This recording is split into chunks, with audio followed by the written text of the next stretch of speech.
We finally have some news on the new Blackout-inspired experience that is coming to Call of Duty and Warzone. With the start of Season 2, it is called the Black Ops Royale, which of course is going to be free for all players. Scavenge to survive and fight through high-stakes chaos to gain the upper hand in Black Ops Royale. Drop into Avalon, gear up, upgrade weapons, and rely on your instincts in an all-new and unique Call of Duty Warzone experience rooted in Call of Duty's first Battle Royale. The evolution of Blackout launches on Thursday, March 12th at 9 p.m. Pacific Time or midnight Friday, March 13th on the East Coast.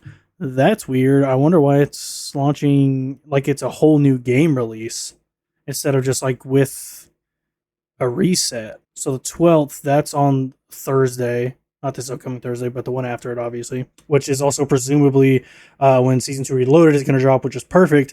Because Marathon comes out this Thursday, which I will be streaming. I had a ton of fun with it over the weekend. So if Marathon is something you're interested in, I'm definitely going to be having some stuff on the channel concerning Marathon. So if you're one of those people that wants Marathon content, make sure to let me know down in the comments. But I'll definitely be streaming that. But with this, the new season launching next Thursday instead, that also gives me the opportunity to hop into the new zombie map that is coming out. And then that also gives time for the zombies map to get beat. And then for everybody to hop into Warzone the following day, or at midnight, I guess, on Friday. So we got a lot of content coming. Don't forget to like, subscribe, all that good stuff so you don't miss any of it. Now let's hop into the real nitty gritty of the Black Ops Royale experience. There'll be up to 100 wingsuited players with one goal: be the last team standing. Once you hit the ground, you'll have to scavenge for weapons and other resources to strategize your survival. In addition to the numerous opponents, beware of the collapse, which slowly shrinks the area of combat, forcing fights to the death. Oh, and don't forget the zombies. That was from the Call of Duty blog describing the original Black Ops 4 Blackout from October 12th, 2018. And here we have the graphic for it. You see it's going to be on Avalon. It's the same exact Avalon map, although it's not going to be as red, which is going to be kind of jarring at first. I like actually be able to see everything in its pristine glory, not just this one side of the map. So it's going to be quads only, it looks like, 100 players. You're going to have wingsuit. You are going to have a grappling hook. You will have wall jump as well. There will be cradle breaches, which obviously that's going to turn shit red off, is what it looks like. The surveillance drone, which is that's still an activity that's in endgame right now. Surprise shipment, that is in endgame, plus more. So they're going to have a bunch of the activities from endgame still on the map.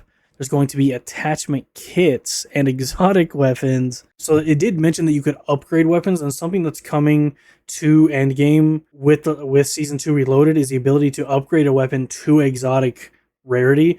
So I wonder if in this mode we're going to be able to upgrade weapons to exotic rarity as well.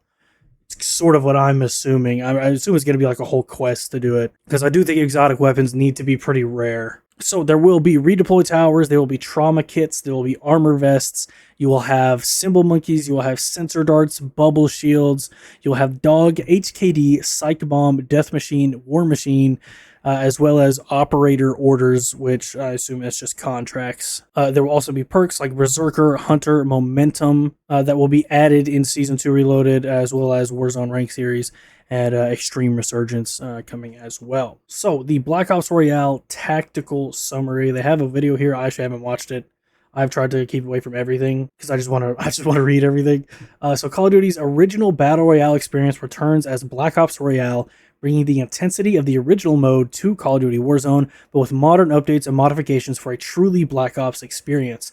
What follows is an in-depth first look at the gameplay present in Black Ops Royale. So, what is Black Ops Royale? It is a free-to-play Battle Royale experience with new rules influenced by the original Blackout. Black Ops Royale is on a new map with gameplay that rewards scavenging for greater gear and eventual domination of all rival squads. There are clear influences from the core Blackout experience, like bullet drop and weapon handling, as well as the armor system and use of the trauma kit, capturing the Blackout pacing, traversal, and combat feel in a modern way.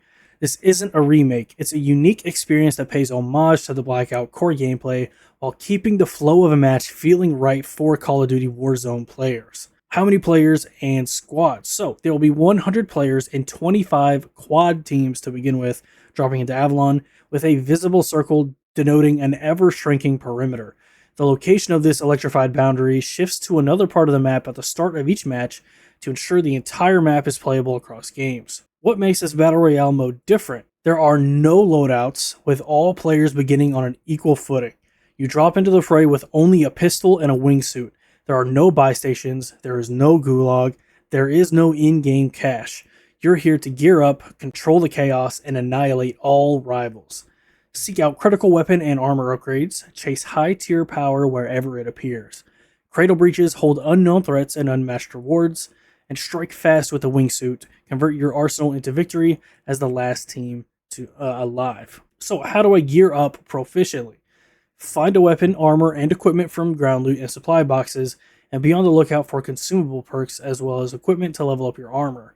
Each weapon has preset archetypes, and if you find one that fits your playstyle, you can upgrade it using attachment kits found in the world, rather than scavenging for individual attachments. I like that change a lot. So it still keeps a little bit of that Warzone-esque, I want to say pacing shift, because you're not sitting there looking for every individual attachment for a gun, but maybe simplicity is the right word, although there is also something to be said of like, are these attachment kits going to have random attachments? Is it going to be the same attachments every time? What if it's an attachment or like a sight on it that you don't really like? Will you have control to be able to select which sight is in an attachment kit beforehand? Like, I do have a lot of questions about this, but I do like that it keeps it, or at least in my head, it keeps it a bit more snappy, if that makes sense.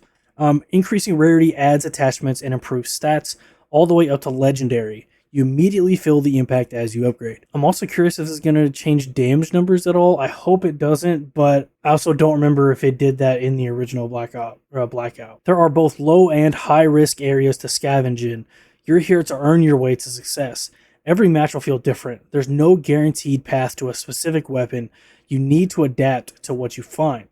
So what happens if you're eliminated? You have two chances to redeploy, either by using a scavenged redeploy token, allowing you to jump back into the match, or your team can activate a redeployment tower. Alright, that's fine. How do I obtain the best loot? By successfully scavenging and upgrading your armaments, tactically using equipment including the blackout elements integrated into Black Ops Royale, such as the wingsuit, grappling hook, sensor dart, RCXD, trauma kit, and both the perk and armor systems. You're also here to control the chaos and claim high-tier loot in Cradle Breaches, the spiritual successor to Blackout's zombie zones. This almost seems a tad bit more akin to, maybe this is just because I just got done playing Marathon, but a tad bit more akin to an extraction shooter, except you're not trying to extract. Because like a major part of extraction shooters is that you have PvE elements on the map that are challenging and that grant you really big rewards. And so it seems like these zombie zones are going to be similar to that, where you're going to want to go into these cradle breaches and clear them so you can get a higher tier loot so you can then continue wiping out squads in the map instead of like extracting with the loot, if that makes sense. Infill, scavenge to survive. Drop into Operation Eclipse from a formation of VTOLs alongside your adversaries with nothing more than a wingsuit, 2 plates of attached armor, so everybody has a 2-plate vest to start out, a knife, and a Jaeger 45 pistol. This is Blackout-inspired gameplay where scavenging is the key to survival. You're here to loot with haste before the enemy outplays you. Your first plan is usually obtaining a more powerful weapon. Big map update, Avalon. First introduced as the large-scale endgame map in Call of Duty Black Ops 7, Avalon is the big map in Call of Duty Warzone, expanding the map pool alongside Verdansk, Rebirth Island, and Haven's Hollow. Avalon's massive landscape is defined by connected locations and purpose-built combat zones, all taking place without the ominous red fog present in endgame. Facts, it's going to be a little weird adapting to that. This lets the vibrant and colorful world of Avalon shine, featuring a mix of dense city sectors, tactically diverse interior spaces, exposed routes where faster traversal may be advantageous, and extended sightlines. The team at Treyarch has made efforts to reduce water prevalence on the map, adding sections of exposed sand to connect islands, and new land areas that connect major land masses to streamline player movement for a better Battle Royale gameplay experience. That is very good. And you can definitely see a lot more of the sand along these places here, especially these islands.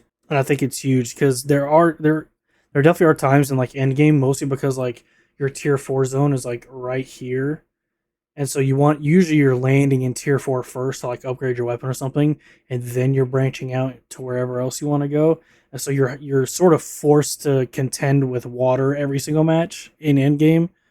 So it's nice that at least in Battle Royale, they're going to be trying to sort of minimize that. So it seems like they have an interactive Black Ops Royale map here. Yeah. Damn, that is a lot of sand. But yeah, you could obviously look at this map if you want to. You could also just go play endgame, and you can run around the entire map, and you can really look and start thinking of like PvP engagements in these different areas and how you think they would play out and stuff like that. So next up, weapons, archetypes, and upgrading. Loot and inventory. There are no loadouts, but there are upgradable weapons. The early game involves a focused search within your drop point for loot, either loose or in guild branded or regular supply boxes. Securing weapons, armor plates, and upgrades, tacticals, lethals, field upgrades, kill streaks, and consumable perks as you go. All normally looted weapons are from Black Ops 7. That's also very good to know. There's only Black Ops 7 in here. There's no weapons from previous games. It definitely seems like they're going for a much more selective and focused experience here. There are two aspects about any weapon you use in this mode that are vitally important to your continued survival: the weapon's rarity and its build archetype. As usual, looted weapons have a rarity value, and as you scavenge during the early match, these are predominantly common rarity, appearing with a gray outline around the weapon before you pick it up and framing the info box on your HUD. There are 5 main color-coded rarity values to a weapon. The rarer the weapon, the more predetermined attachments there are on the weapon. So at common, there is 1 attachment. Uncommon is 2 attachments, up to 5 attachments once you reach legendary. All weapons in Black Ops Royale have already received 5 predetermined attachments, each with an easy to understand description of what advantage each attachment gives to that weapon once you pick it up. All 5 of the predetermined attachments appear above the weapon icon in your HUD, and each time you inspect the weapon, check the tac map, upgrade path menu, or upgrade the weapon. However, only the attachments highlighted in this icon are visually fixed to the weapon and active as you pick it up. The remaining grayed out attachments show you how the weapon will be upgraded and are automatically added to the weapon as you increase its rarity as the match continues. So I'm assuming they're talking about this. So as you upgrade it, like these top ones will be grayed out because you don't have them, but the ones that you do have, those are the ones that will like light up how it looks right now. I do wish they had like another visual example of what it looks like when it's grayed out and stuff like that, but I'm assuming that that's what they're talking about. Attachments are predetermined to the weapon you pick up and are not swapped out individually. This means you increase the rarity of your weapon and therefore the number of attachments you unlock from its predetermined list as the match progresses by finding and using attachment kits. You immediately feel the impact of the upgrade as you find attachment kits. The optional but recommended end goal is to utilize a legendary weapon with all 5 attachments unlocked. So, weapon build archetypes. There are 5 predetermined attachments you can fix onto a looted weapon, have been bench tested and designed to perform in a particular way. Every armament is designated for a particular style of play, and the grouping of attachments match that style of play. This is known as the weapon build archetype. The archetype is denoted by a build theme that appears above the weapon name in your HUD. Build themes have a narrative-inspired name, examples which include CQB, Raider, Covert, Viper, Heavy Metal, or Stalker. These descriptors allow you to gain an initial understanding of what type of attachments the gun will have before you read the enhancement description under each individual attachment.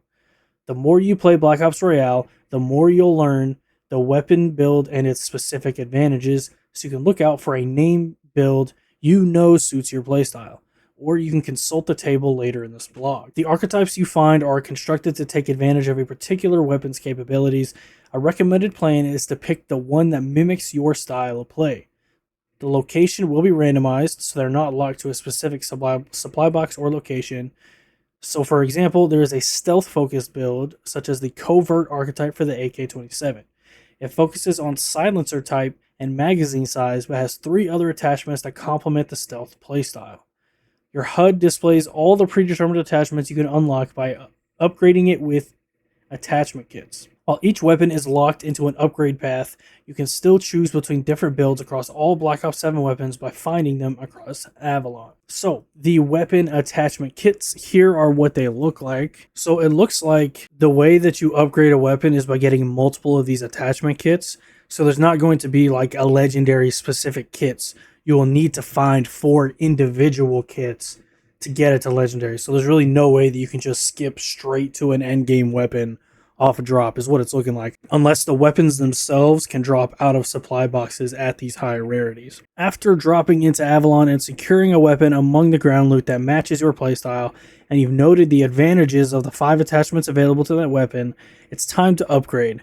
The search is on, focused on attachment kits. Attachment kits are found as ground loot within supply boxes or as activity rewards. That sentence doesn't make sense. Attachment kits are found as ground loot within supply boxes or as activity rewards. Are attachment kits. They are easily spotted due to the purple glow around them. True, that is a very purple glow. Attachment kits automatically increase the rarity and add the next attachment to the weapon. The more attachment kits you find, the more potent the weapon becomes as the rarity level increases, and more attachments are automatically unlocked for it. If you see an attachment kit, grab it while holding the gun you wish to upgrade, which can include your infill pistol. The kit immediately adds an attachment to the weapon you are carrying and adds a rarity level to it. To fully max out a weapon, secure as many attachment kits as you need to allow all 5 of the weapon's predetermined attachments to be used. For a common rarity weapon with 1 attachment already available, secure a total of 4 more attachment kits to max it out to legendary status. Next is a deeper dive into weapon archetypes. So they have a little recap here just because that was a lot of information. Just real quick, there will be distinct archetype themes, 2 or 3 per class that's built around playstyles that naturally fit the class. There will be over 40 archetype themes with over 20 initially available as ground loot, with more added and adjusted during the season. At each rarity tier, you'll gain a new attachment along a predefined progression path, and each of these attachments have been customized and tuned to deliver impactful benefits you can immediately feel. So, let's look at global class benefits. Weapons will gain general global class benefits at every rarity tier after common. They will apply regardless of the individual archetype theme and consistently stack at each rarity tier starting at an uncommon. So, a note on recoil. Fully automatic weapons feature increased recoil at common rarity compared to the same weapons in other Call of Duty Warzone modes. Upgrade these using attachment kits to improve this recoil and increase the potency of these weapons. So you're really going to want to make sure you're chasing these upgrades, if nothing more than to make sure that you have a controllable weapon. A note on bullet velocity and bullet drop. Expect bullet drop to significantly improve for all weapons at 2 specific rarity levels. For most gun types, you will experience decreased bullet drop and increased bullet velocity at rare and legendary levels. For sniper rifles, you will experience decreased bullet drop and increased bullet velocity at uncommon and epic rarity levels. Very nice. Bullet velocity and bullet drop upgrades will be noticeable during your match. Sick.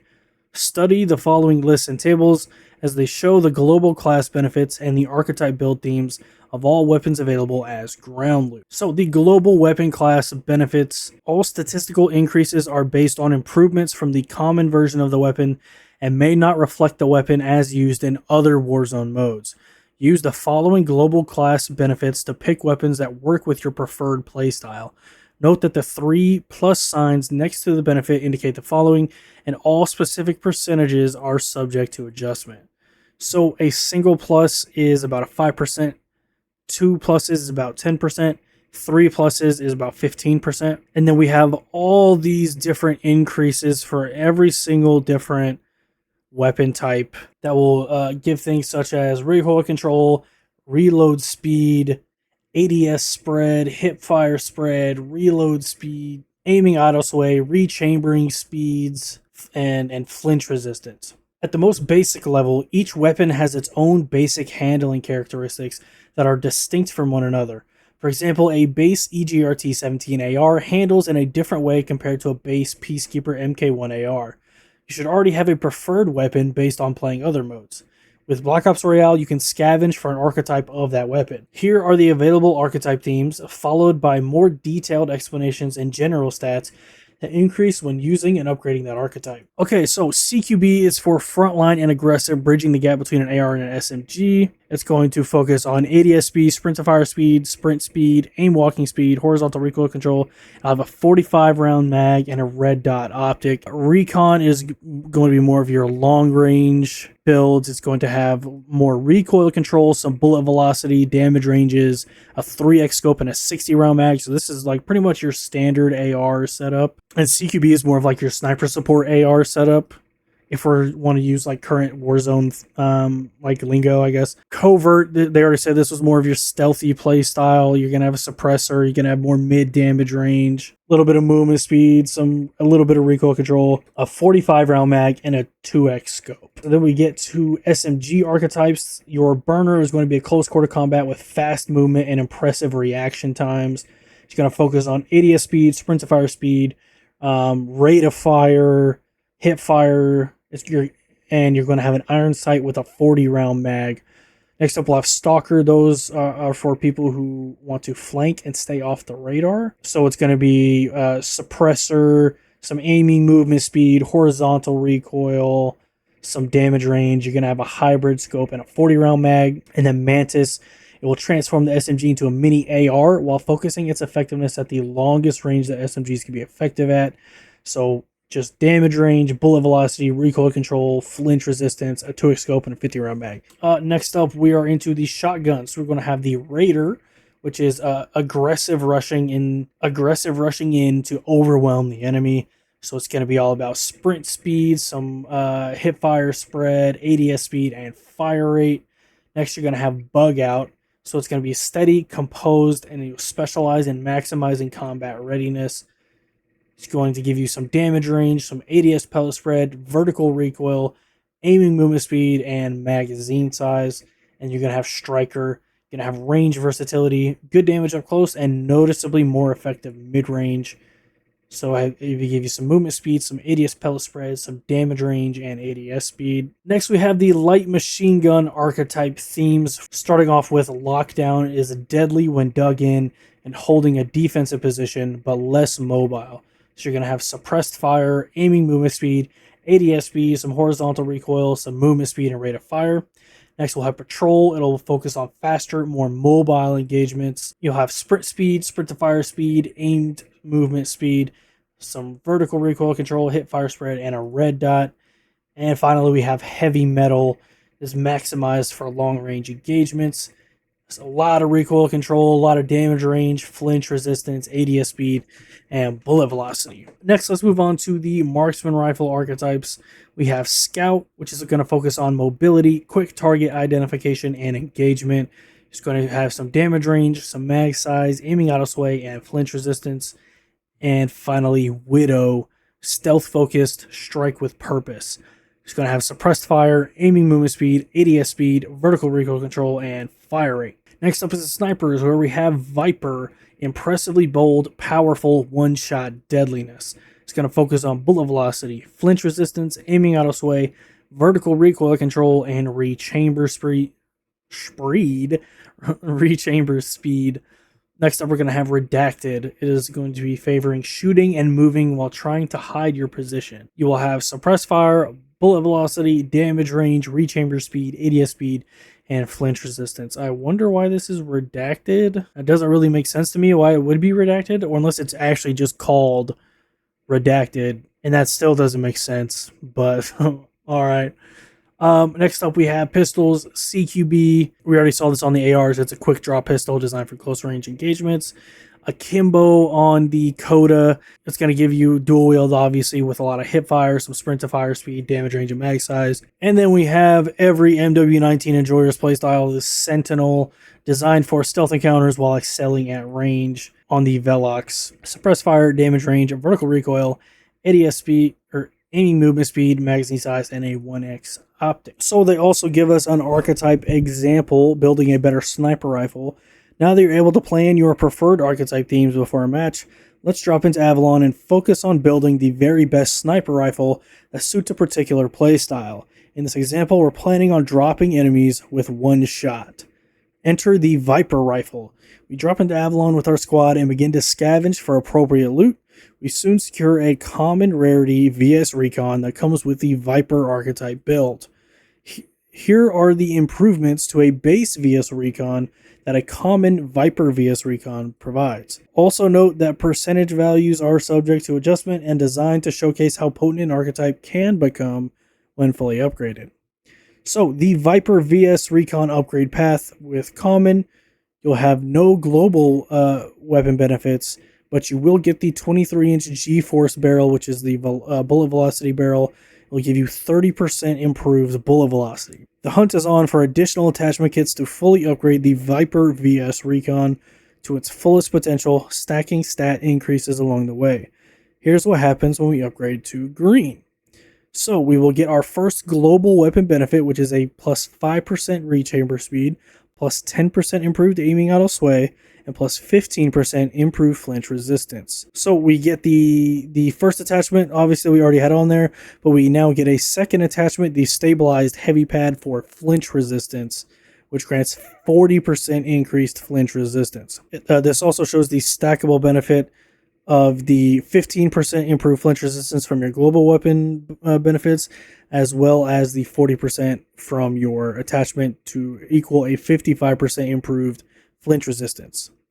So now let's look what happens when it becomes a blue rarity sniper. The global weapon benefits all increase by, looks like 5%. Oh no, they all double. And we now get a third attachment, the sway grip, which is a steady sway handguard underbarrel, a 40% reduced aiming auto sway, as well as increasing the stackable benefit that we had last time as well. So now we upgrade it to purple. The global weapon benefits are now 3x what they started at. And we now have a fourth attachment, the muzzle brake, which is a 40% increase to reduced first shot vertical recoil. But we have one more rarity, legendary rarity, that increases the global weapon benefits again. And we now also have the quick bolt attachment for rapid fire. It is a 30% increase in rechamber speed. It doesn't list the rechamber speed in the stackable benefits. So I wonder if that's a typo or if the rechamber speed doesn't stack. But then why would you give it to us twice if that were the case? That one doesn't really make sense if it doesn't stack. But of course, there are exceptions to the rule, those being exotic weapons. The upgrade path of a weapon ends at legendary rarity, but there are certain circumstances during a match where you might uncover weaponry with more devastating and unique abilities. These weapons have more than 5 attachments, usually they have 8. They have the ultra rarity level, or gold, are already fully upgraded and may have unique abilities. These are known as exotic weapons and are highly prized. In fact, there may only be one available per match. Can you find it? I did say that they needed to be really rare, and only having one per match, very rare. So the example they provide is the Backdrive Dravec 45 SMG. It features 8 helpful attachments specifically tailored to enhance this weapon type, along with additional abilities. Those include improved damage range, reload speed, faster jog, sprint, and ADS move speed, an 80 round mag, 50% faster ADS speed, faster sprint to fire speed, a reflex optic, faster fire rate, and reduced recoil. That thing is going to be an absolute animal. What the hell? Here we have our first look at the HUD. It looks pretty similar to Endgame. It also looks like you have multiple equipment slots as well, which is nice. These are your lootable perks, obviously. That's the rarity of your armor, rarity of your weapon, obviously. The Black Ops Royale heads-up display is almost identical to a regular Warzone HUD with the following main adjustments. Your health is displayed in units in white markers. Your additional temporary health above maximum, accessed via the trauma kit or specific perks, is displayed in units in yellow markers. The rarity/color of your carried weapon and build type descriptor. Your carried weapons attachments, the 5 available in the upgrade path, are visible when you pick up your weapon or access the tech map menu. Inventory has been modified to allow you to carry up to 2 lethals, 2 tacticals, 2 field upgrades, and 2 kill streaks. All must be of a different type, so you cannot carry 2 frag grenades, for example. Hot swap, hover over an item in your inventory to see the button to quick swap to that slot. Expect to learn rapid button combos to make accessing and swapping equipment extremely intuitive. So here we can see like the Stalker archetype that's above the Kogot, and So yes, you do have multiple different lethals, tacticals, field upgrades. I'm really curious how this is going to play on controller. I don't play controller, but obviously, like, I'm pretty sure you're going to be able to hot swap. Like, I don't think it's really going to be that much of an issue on keyboard and mouse, unless they make it the same as controller, where you still have to have the same amount of inputs, which that would be an interesting way to balance that. So it seems like it's 150 base health, and then you have 100 over healing. You have up to 250 health total with a trauma kit. It's pretty interesting. So next we have the updated inventory, and this is what it is going to look like. So you have individual slots for your different types of equipment, as well as your weapons, your melee. These are your perks, is what it looks like, as well as ammo types. Your inventory system is streamlined via the quick menu, also known as the inventory menu, and features familiar elements from the original Blackout GUI. Your carrying capacity has been modified in this mode to allow the following. You'll have armor plates and the number carried, tacticals and the number carried, lethals, kill streaks, field upgrades, 3 weapons, up to 2 guns, and your melee, up to 5 perk slots that you can switch out as needed, and it is primarily used to quickly drop any items you may not need or your teammates could utilize, such as armor plates or weapons. We also have the tac map menu and the upgrade path intel. So this is what the tac map menu is going to look like. Have your legend and all that kind of stuff. You can tab over to the upgrade path. So this is what it looks like when you don't have the attachments. They're grayed out because it's only green. But then you also have the exotic on here, and you can see all the different attachments. And of course you have the scoreboard and the stats. The Black Ops Royale perk system is up next. Perks are found as ground loot, in supply boxes, or as rewards, and activated when you want to use them. Your main HUD and inventory HUD both show the perks you are carrying and those you have activated, as well as those you are waiting to activate. After activation, perks last for a duration, after which the benefits run out. Okay, so perks are temporary. I don't know if I just missed that, or if my reading comprehension is shot. I also just realized we're like halfway through this. Holy shit, this is long. So there are no slots for Black Ops Royale perks. Instead, you can grab, carry, and usually utilize perks as you pick them up, or after storing or accessing them from your quick menu. Perks can be gathered, swapped between teammates, and specific perk combos can be utilized during the early, middle, or late game stages, a key strategy to success. Your maximum of 5 carried perks are quickly and intuitively swappable and activated from your inventory menu, though you can have more than 5 active at one time. You can have more than 5 active at one time? Holy shit. You're going to apply a perk and then close out the inventory menu, or queue a second or additional perks, then immediately click on the next perk you want to apply, allowing you to hot swap and click on several perks, and then close out of the inventory menu. Once acquired, perks have 3 states to them. They can be saved for later in the match, saved for a teammate and dropped for them, or they can be activated. When you find a perk kit on the ground, you have 2 options, to equip or stow. It's important to stow it, as the equip option starts the perk's effects immediately.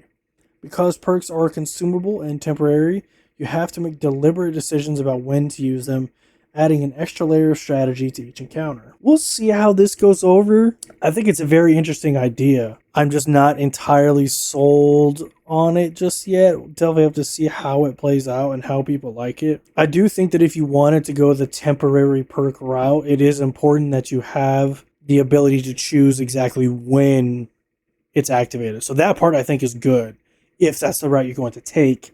I just don't know that that route is the best route. We'll see. So what are the available perks? If a perk is listed as short, it will indicate a time of around 2 minutes of active time. Long will indicate a time of around 4 minutes. And medium indicates a time between the two. So maybe 2.5 to 3.5 minutes. So awareness, it is a short duration. It will increase the volume of enemy footsteps by a modest amount. You also gain the ability to track enemy footprints. Brawler is a long duration. You will gain a small amount of additional health when engaged in melee attacks. It provides bonus to your health if you are fully healed, and a strong increase in melee damage. It will also add the tac sprint ability. Next we have Engineer. It is a medium duration. It will allow you to see enemy equipment, kill streaks, and vehicles through walls.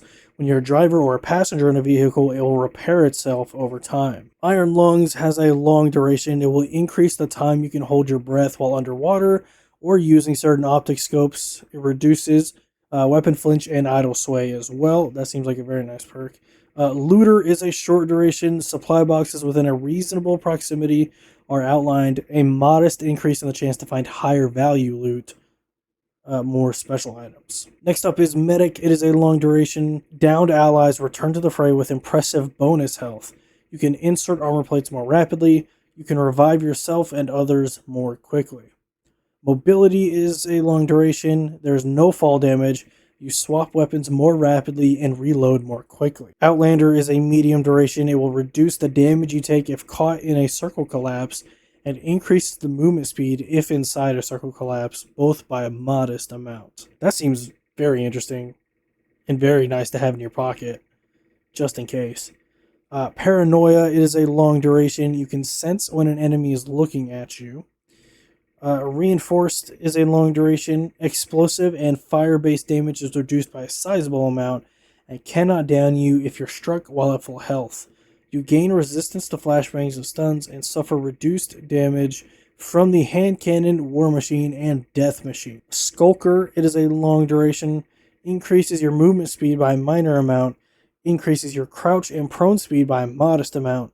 Increases your swimming speed by an impressive amount. That is also going to be a very nice perk to keep in your back pocket. And finally, we have Squad Link. It is a short duration. When you ADS, enemies are automatically pinged. Shooting enemies outlines them briefly. Downed enemies within your general vicinity will be visible through obstacles. This is going to be a very sought after perk. So next we have some info on the equipment, starting with tacticals. We're going to have an EMP grenade, a flashbang, grappling hook, sight grenade, sensor dart, smoke grenade, stim shot, and stun grenade. So we already have the grappling hook in in-game, but the sensor dart, lob out the sensor dart projectile and look for a radar ping where it lands, showing enemies in the vicinity.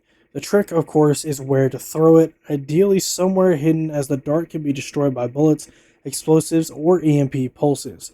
Sensor dart can also be pinned to something movable like an enemy vehicle, platform, or even a drone or another player.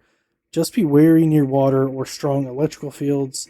It is rare loot. So that obviously coming back from Black Ops 4, seems like it behaves pretty much exactly like it did in Black Ops 4 as well, at least from what I remember.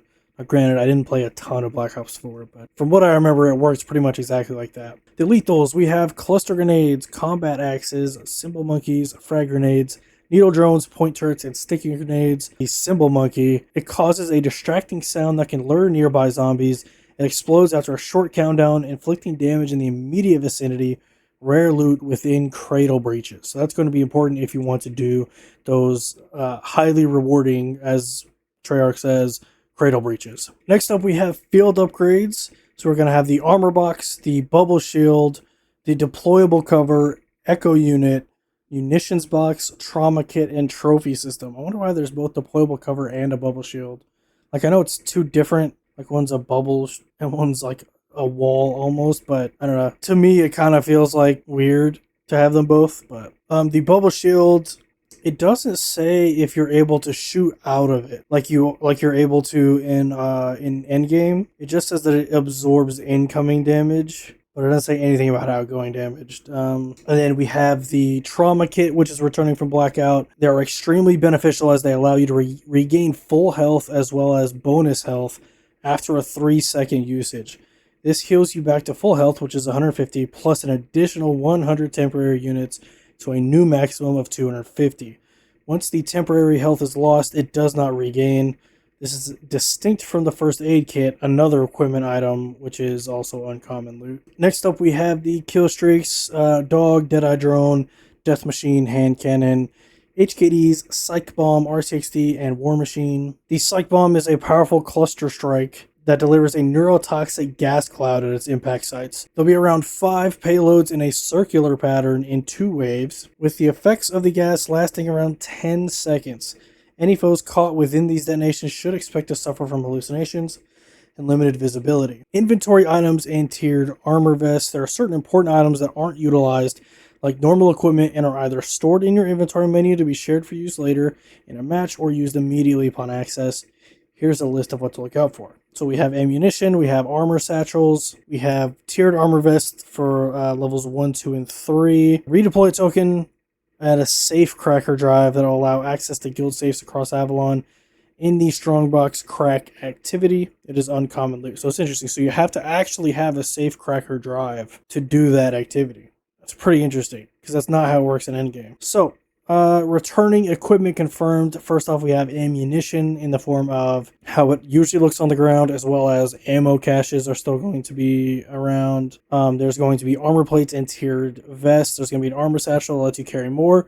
There's also going to be a armor vest 1, a vest 2, and a vest 3. These are more akin to what they look like in Blackout from what I remember as well. So in Black Ops Royale, you can locate special protective enhancements known as tiered armor vests. These don't have to be found in a linear progression. So you can find a tier 2 armor vest without needing a tier 1.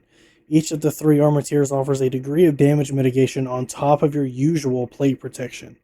So mitigation does not apply if you have no plates equipped. So it works similar to that one Juggernaut augment, where you have like increased damage mitigation, but only while you're plated. So it only applies to damage done to plates, effectively toughening them. It applies to all incoming damage, whether it's ballistic, explosive, or melee based. You cannot equip a lower armor tier if you have a higher one equipped, obviously. They will persist until the operator is slain or equips a higher armor tier. They cannot be dropped or given to another teammate, although they are available to loot from a rival operator after they are slain. Which, have they said if your loot is going to be like in a box or on the ground after you die yet? I don't know if they've said that or not. But Tier 1 will provide a moderate mitigation when you have plates. Tier 2 will provide a greater mitigation, and it comes from completing strongbox crack activities. And then Tier 3 will provide optimal mitigation when you have plates. It is rewarded in the Cradle Breach activity from the boss. Or these also can be found at ground loot, but, differing amounts of rarity. Something interesting, none of these say that you can wear more plates. It just offers more mitigation. So it looks like, from what I understand, you drop in with 2 plates. You need an armor satchel to increase it to 3 plates. And then you also need the tiered armor vests to increase the amount of mitigation that those plates give. So instead of each tiered armor giving you another plate, it just gives you more mitigation. And you need the armor satchel to get the additional plate. Okay, I'm understanding it now. Next up, we have Black Ops Royale match features. There will be map navigation, including vehicles like a helicopter. But you all start in a VTOL with a wingsuit. There's also ground movement, including Omni movement, obviously, with wall jump finally being added to the Battle Royale. They also give a closer look at like the shallow waterways and the sandbars that they added to this portion of the map to make it more easily traversable for better flow. They also lay out that there are going to be even more of these areas added in Season 3 to make it even more connected and accessible, like with zip lines and stuff. They also give like different outlines or different overhead shots of what the new areas look like. Next up is the redeploy system. Now that the gulag is gone, once you're eliminated, there's no enemy cellmate to take down before returning to a Black Ops Royale match. The gulag is closed, and there are only 2 ways to be brought back into battle. Redeploy tokens as equipment, so you begin a match with a single redeploy token, which is what it looks like, and find more available as loot, though your capacity to carry these items is limited to 1. If you're eliminated, you automatically expend a token. There's a short delayed timer before you're able to drop in, reacquire equipment, and continue the fight. There are also redeploy towers as an activity, so you'll have to locate and capture a guild redeploy tower.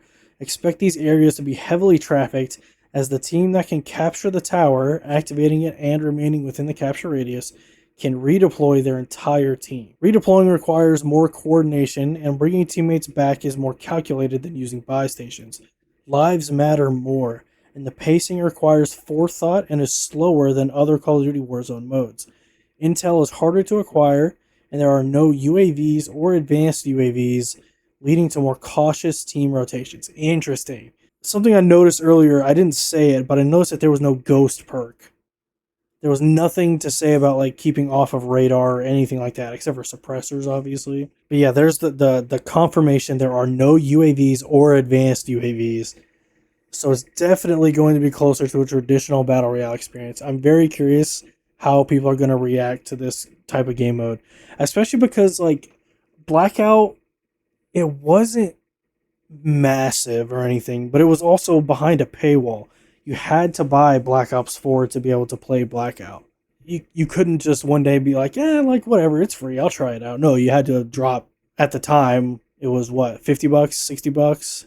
Of course, now games are 70, $80. There are also going to be vehicles in Avalon, obviously. It looks like just a pretty standard slate of vehicles that are already in Endgame and Warzone. So vehicles don't have fuel, but you can only repair the damage if you have the engineer perk. Also, there are going to be tactical rafts, although I don't know how effective those rafts are going to be when you have like all of this being connected now. You know what I mean? Like maybe for like traveling along here or something, or maybe like going through here, but like all of this is getting connected by sandbars and shit. So I don't know how effective boats are going to be on this map. We'll see. Next up, we have the electrical field, which is the ring, the collapse, whatever you want to call it. In the original Blackout, it was a glowing, crackling energy wall marking the playable area within a Black Ops Royale match. This electromagnetic dome is back, slowly encroaching across Avalon with visuals that allow operators to clearly see where the safety boundary ends. If this is supposed to be a picture of it... Oh, I can see it now. I was about to say, when you're looking at it like this, I mean, now that I know what I'm looking for, I can see it a lot easier, but... Part 8, Enhanced Objectives and More Activities. Gaining the upper hand on your opposition just got a whole lot more tactical, as Avalon's lush and varied landscape is dotted with optional activities to complete. Acting like contracts seen in other Call of Duty Warzone modes, some activities are new to players, others are familiar to Black Ops 7 endgame players, and all offer potent rewards. Speaking of which, the rewards you need when you want them.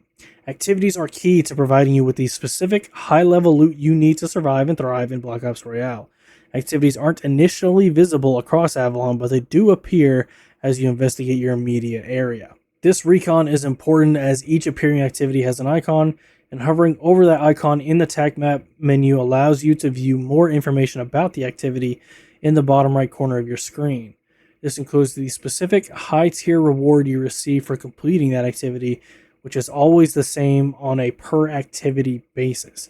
For example, if you locate a strongbox crack activity, you'll see the reward is level 2 armor. Other rewards, usually equipment and ammunition, are also available as part of an activity reward. This means you can choose to undertake activities that grant you helpful rewards, setting you up for end match success, and ignore activities that supply you with rewards you already have or don't need. So the target uplink station, it is a TAC station where your squads can search for player bounties. It will give you a bounty target and enemy loot. Find and access a special security terminal found at various fixed locations across Avalon.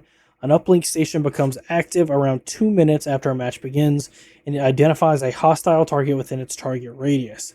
It prioritizes enemies that have not yet been hunted by rival squads. Once the identification has been completed, the uplink station cools down before it can be used again.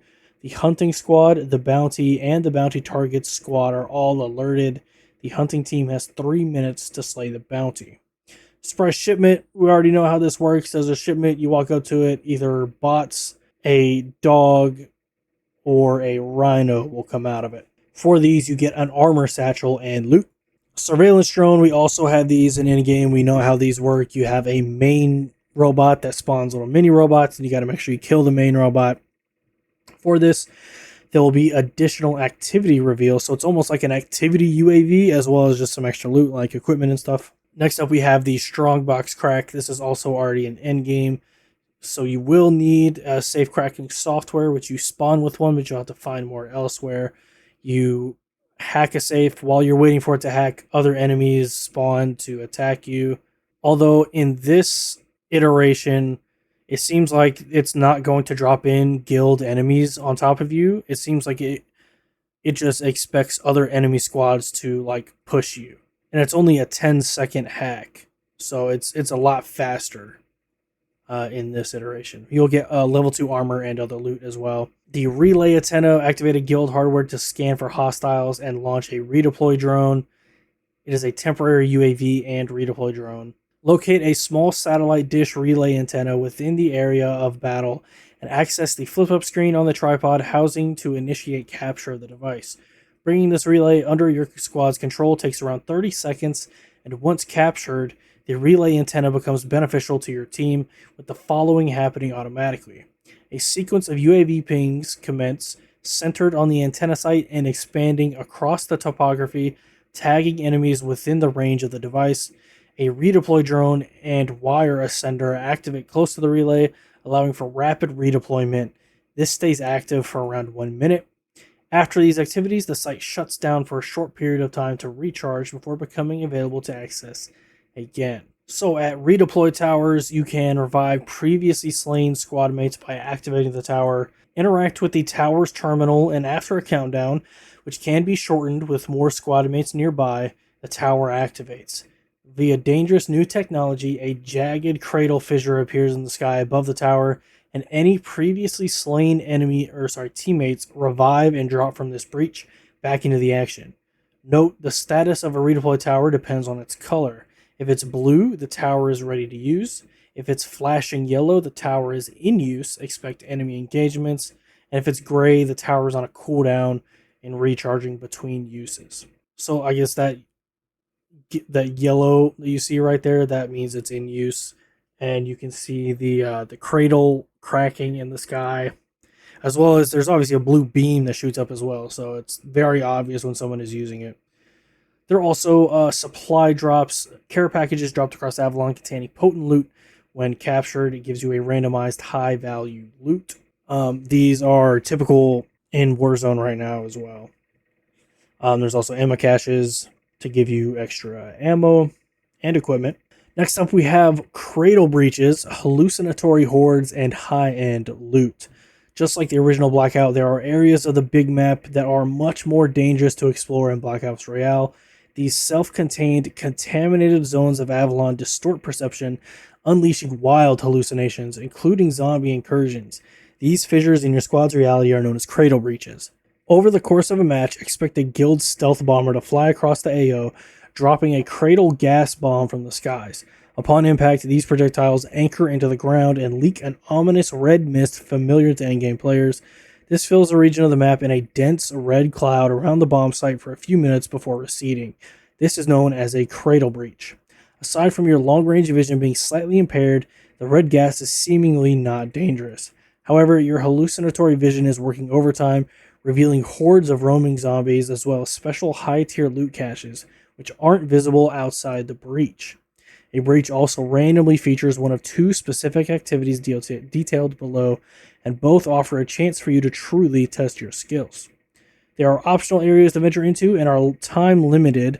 Once the cradle gas bomb disperses, the enemies and reward opportunities disappear. You need to weigh up the risk versus the rewards. Breaches contain the best loot, but feature hordes of zombies, and though a shambling undead foe isn't a major threat, they can distract you from your human rivals.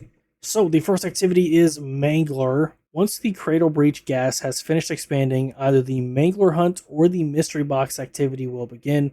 In this activity, an enemy Mangler appears to patrol the zone with toughened armor and dangerous firepower. Squad coordination is expected to take it down as inflicting damage secures a reward. The squad that eliminates the Mangler or a rival team that swoops in to claim the dropped rewards from the Mangler's corpse can grab some particularly high tier loot. As for the Mystery Box activity, you should check the vicinity for a crackling beam of electrical light emanating skywards from an old wooden crate. Known as a Mystery Box, this loot chest is locked and requires you to slay zombies in the vicinity before it opens. Any players, including enemy squads, within the breach can open the Mystery Box once they slay a set number of zombies. The mystery box can be accessed several times until the breach dissipates, or the box has been looted a set number of times, after which it disappears. The random rewards for each box access range from low tier offerings, health and replenishment items, but a sizable chance to secure an exotic weapon, and even the ray gun, just like in the original Blackout W. We got the ray gun in in Black Ops Royale. All right, now we got some additional intel, events and challenges, Black Ops Royale integrations. Black Ops Royale comes fully integrated into the Black Ops 7 and Call of Duty Warzone experience with earnable rewards, unlockable content, and a large-scale event you can access across all game modes. Here's what to expect. There are a new weapon progression. You can play the mode and unlock all the new weapon and prestige camos for the new Season 2 reloaded weapons, the Voyak KT3 assault rifle, and the Swordfish A1 marksman rifle. There are exclusive daily challenges available in the Warzone menu. Expect to earn XP for completing challenges within this mode. There are weekly challenges exclusive to Black Ops Royale. There are also going to be calling card challenges that are classified. Black Ops Royale playlist challenges is accessible via a menu box to the right of the Black Ops Royale playlist. There are 3 free rewards to earn just by playing in the mode. Complete the following to earn them. So, if you complete 10 activities, you'll earn the Skyhook Redeployment Tower Weapon Charm. That's pretty cool. If you place top 10 3 times, you'll get the Crimson Descent calling card. And then open the mystery box 3 times to get the Triarch Guild Weapon Camo. Ooh, that's going to be a fire camo. I'm not going to lie. I'm definitely going to be hopping in and getting this camo. Next are operator orders. Like the original Blackouts operator unlock missions, there are rewards to find during your excursions across Avalon. Clandestine orders available to those teams with a strength and recon as well as survival. While the lobby menu showcases the rewards on offer to those who solve these mysteries of Avalon, the methods of retrieving these high-value items remain classified. Check out what's on offer, including animated weapon camos and some extra special operator skins. Definitely gotta open that up. Obviously, we have some very classic-looking skins for these operators. There's also an emblem primed pistol. There is the TOPD Maddox blueprint. There is the bogey animated camo. There is the readied blade emblem, the armed and dangerous emblem, and the animated camo spotted as well. Now, I really didn't play a ton of Blackout, so a lot of these are probably like Easter eggs from that time, and if they are and you know what they are, please let me know down below. I'm not too familiar with all of these. I do vaguely remember trying to unlock a specific operator in Blackout, but now I don't really remember who it was, or maybe it was an operator skin. I really don't remember at this point, but I do remember that I was really trying to unlock somebody and I couldn't do it because I'm just bad at these kind of games. So there is the Counter Skies event and event pass coming in all modes from March 17th to April 2nd. This is how you get the Swordfish A1 and the Echo 12 Backlash launcher attachment. So drop into any game mode to earn XP and unlock rewards, including a new weapon, attachment, and a host of Black Ops Royale themed content. These are the rewards for the event. In the free tier, you're obviously going to have some of the operator skins, a fired up animated weapon camo, which that looks like it's going to be sick. I wonder if that's what's on that weapon. No, that's the Waylay weapon blueprint. You also have the Echo 12 Backlash launcher weapon attachment, which that thing is going to be hopefully pretty fun to use. As well as the Swordfish A1. That's also going to be another really interesting weapon to use. As well as different weapon charms, stickers, loading screens, some double XP. In the paid section is where you're going to have more operator skins, the cooler looking operator skins. There's a couple weapon blueprints, some gun screens, stickers, calling cards, all that kind of stuff. As always, use your discretion. If you think that these blueprints and stuff are worth it, it's probably going to be $10. Spend your money how you want to. I'm not here to judge. Prepare your squad mates, adjust your wingsuit, and throw out the Battle Royale rulebook. Season 2 Reloaded begins on Wednesday, March 11th. Then mark your calendars for the launch of Black Ops Royale on Thursday or midnight, Friday, March 13th on the East Coast. Oh, so Reloaded comes out on Wednesday instead of Thursday. I think that's a first. So They don't have a time for when it goes live on Wednesday. So does that mean the zombie map goes live on Wednesday? If so, because if that's the case, then I will be at work, so I will not be streaming the zombies map day one, which sucks. I guess we'll have to see on that. Hopefully they'll clarify that at some point. And then they plug the interactable map one more time. But holy shit, that is an hour and 40 minutes of me talking. I don't know. This part confuses me so much. Like I don't understand why Reloaded is dropping on a Wednesday. A midnight release for the Black Ops Royale. Part of me is like, okay, yeah, that's kind of cool. Like a midnight release of a new game, sort of nostalgic. But yeah, I'm kind of bummed. I'm kind of bummed that Reloaded releases on a Wednesday instead of a Thursday. But I mean, this seems it's going to be a very different experience.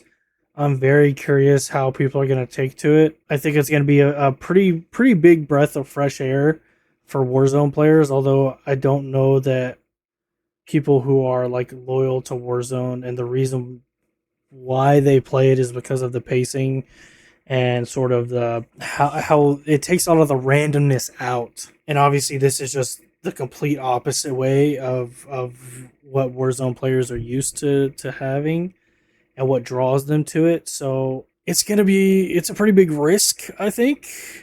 But I mean, if it works out, it works out. At the very least, I'm hoping that people are interested in trying it.